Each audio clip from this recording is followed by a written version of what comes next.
7 चरणों में हुए लोकसभा चुनाव के नतीजों से स्पष्ट हो चुका है कि केंद्र में लगातार तीसरी बार नरेंद्र मोदी की सरकार बनने जा रही है। हालांकि 2019 के मुकाबले एनडीए और बीजेपी दोनों की सीटों में कमी आई है।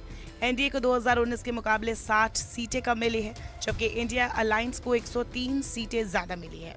इंडिया अलायंस को इस बार कुल 232 सीटें मिली है, जबकि एनडीए को कुल 293 बहुमत से 21 ज्यादा सीटें मिल गई है। अब बीजेपी 240 सीट जीतकर लगातार तीसरी बार सबसे बड़ी पार्टी के रूप में उभरी है। दूसरे नंबर पर कांग्रेस है, जिसे 99 सीटें मिली है।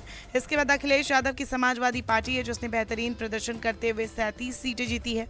चौथे नंबर पर पश्चिम बंगाल के मुख्यमंत्री ममता बनर्जी की पार्टी तृणमूल कांग्रेस है, जिसे 29 सीटें मिली है। समाजवादी पार्टी और तृणमूल कांग्रेस के बीच सबसे बड़ी समानता ये रही कि इन दोनों ही दलों को मुसलमानों ने बड़ी जीत दिलाई है, क्योंकि पश्चिम बंगाल हो या फिर उत्तर प्रदेश हो, यहाँ मुसलमानों की तादाद अच्छी खासी है। और इन दोनों राज्यों में ममता बनर्जी की पार्टी टीएमसी और अखिलेश यादव की समाजवादी पार्टी ने कमाल का प्रदर्शन किया है।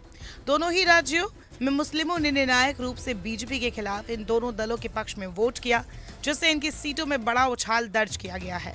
सपा को 2019 में सिर्फ 5 सीटें मिली थी, जो इस बार करीब 8 गुना होकर 37 पर पहुंच गई है।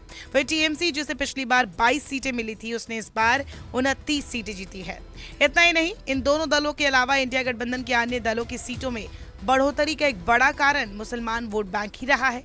इनके अलावा पिछड़ी और दलित जातियों की गठजोड़ ने भी उन्हें सफलता दिलाने में बड़ी भूमिका निभाई है। जानकारों का कहना है कि चुनावों के दौरान मुस्लिम विरोधी बयान और माहौल बीजेपी के खिलाफ गया। इसके अलावा बीजेपी पसमानदा मुसलमानों के बीच पैठ बना पाने में नाकाम रही, जबकि इसके लिए वो लंबे समय से कोशिशें कर रही थी।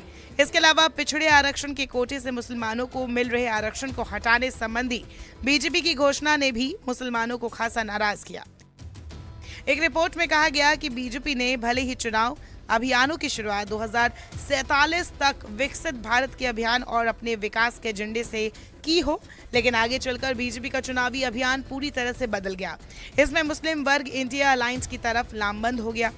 2024 के चुनाव के दौरान भी लगातार प्रधानमंत्री नरेंद्र मोदी पर मुस्लिम विरोधी बयान देने के आरोप लगे। जब कांग्रेस के सीनियर लीडर सलमान खुर्शीद की बेटी ने रैली में आकर एनडीए गठबंधन के खिलाफ वोट जिहाद करने की अपील की, तो प्रधानमंत्री मोदी ने इस पर भी कांग्रेस को घेर लिया। मनमोहन सिंह के पुराने बयानों को दोहराया गया और आरोप लगाया गया कि पूर्व की सरकार में उन्होंने कहा था कि देश के रिसोर्सेज पर मुसलमानों का अधिकार है। इस मुद्दे पर काफी बवाल भी मचा। इसी दरमियान कांग्रेस के वेल्थ डिस्ट्रीब्यूशन वाले मैनिफेस्टो के वादे को लेकर भी बीजेपी ने कहा था कि ये हिंदू माता बहनों के मंगल सूत्र लेकर जिनके बच्चे ज्यादा होते हैं उन्हें देने वाले हैं। इस बयान को भी मुसलमानों से जोड़कर देखा गया। सबसे बड़ी बात कि इस बार राम मंदिर, जो कि 2024 का सबसे बड़ा मुद्दा होने की उम्मीद थी, वो कहीं खोसा गया। फैजाबाद में सपा के अवधेश प्रसाद ने बीजेपी को हरा दिया। यही वो सीट थी जहां से संदेश साफ मिल गया था। इस बार मुसलमानों का वोट बैंक निश्चित तौर पर विपक्षी गठबंधन इंडिया के पास चला गया।